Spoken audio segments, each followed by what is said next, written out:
Practically live from an underground bunker below Capital City, it's CyberNations Quarterly, bringing you the news once a week, every day. I'm Sir Paul with the Wartime Edition. And now, here's the news. As many of you know, the world is currently embroiled in a terrible world war. To find out why I'm currently in a bunker, we must review the timeline of the events that led to this war. The story begins with the United Nations. Several months ago, a loser brought information to Vladimir of the New Pacific Order. Vlad accepted the intel and asked how this access was achieved, promising to set up a special forum for the spy. The correspondence stopped, the forum was never set up, and this was forgotten about until the loser NPO member in question gave the private messages between Vlad and himself to the Lu, who broke off diplomatic relations and canceled the non-aggression pact on July 11th. The same day, Mukau with Guns, NPO War Counselor, then started a thread called Alert Status 1. This does not mean DEFCON 1. The thread essentially stated that the NPO nations should start preparing for a possible combat in the next few days. Dilber, Ivan, and Vladimir apologized for the incident, and Vlad promised that his intentions were not malicious, trying to get out a spy. It looked as though the Cyberverse was ready to move on, and the NPO nations were told to stand down Alert Status 1 on July 14th. However, all was not well within the Cyberverse. On the evening of July 15th, just before update, Yardovich, member of the United Nations, posted a series of stories that were highly obscene, featuring prominently Rhizonia and Pius 13.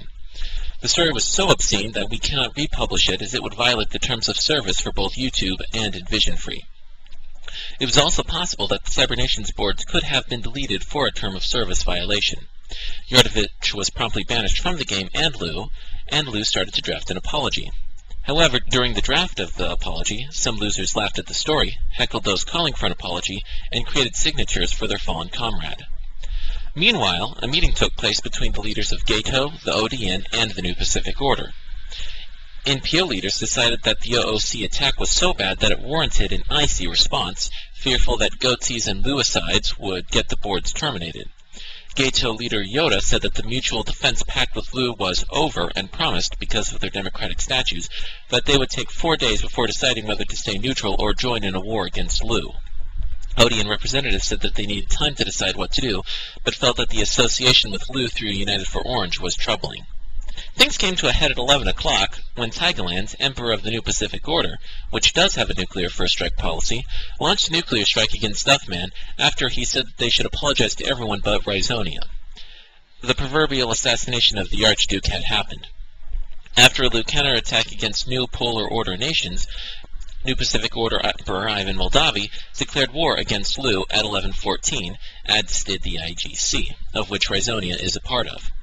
At 11:15, Anomaly and Seattle became locked in a war, and Anomaly fired the first nuclear weapon into New Pacific Order territory. The War Council then gave the green light for the use of nuclear weapons. So far, 183 nuclear weapons have been used this month. Later that evening, Gato declared war on the New Pacific Order, the New Polar Order, and the IGC.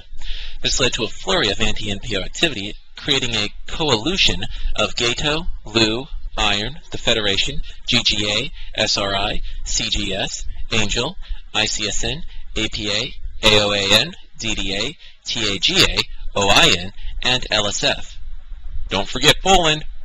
And Poland. So the major powers declaring neutrality are the GPA, the Legion, and the Grey Council. The ODN recently had elections and are awaiting for their conclusion before deciding what to do.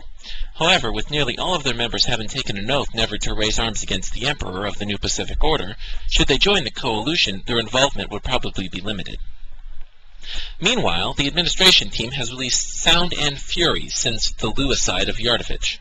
Moderation and admin agree that the Lu mask should be permanently removed from the game, and there should be a round of purges. Notable nations such as Vengashi, Tyrol, and several losers have their forum accounts and nations deleted.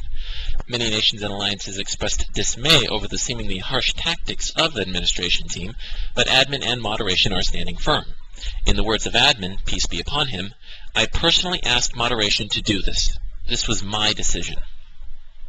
At this point, this is a war of opportunity.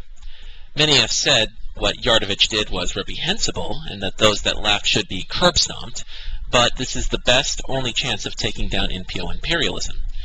With Gates reneging on its 4-day pledge and the termination of the Liu Mutual Defense Pact and the Legion on the sidelines, many feel that the NPO is vulnerable to attack. Indeed, the LSF is not attacking IGC, but only NPO nations. However, the Coalition for Justice still has more nuclear weapons than the Coalition, and it has more experience with organization and aid chains. So far, it appears that only Gates was able to match the military and financial coordination of the Pacific War Council and Bank. However, with many nations involved and many nuclear weapons still in play and global radiation maxed out at 3.0, we are in for a long, hard slog. Thank you for listening to Cyber Nations Quarterly. This is Sir Paul bidding you, God help us all.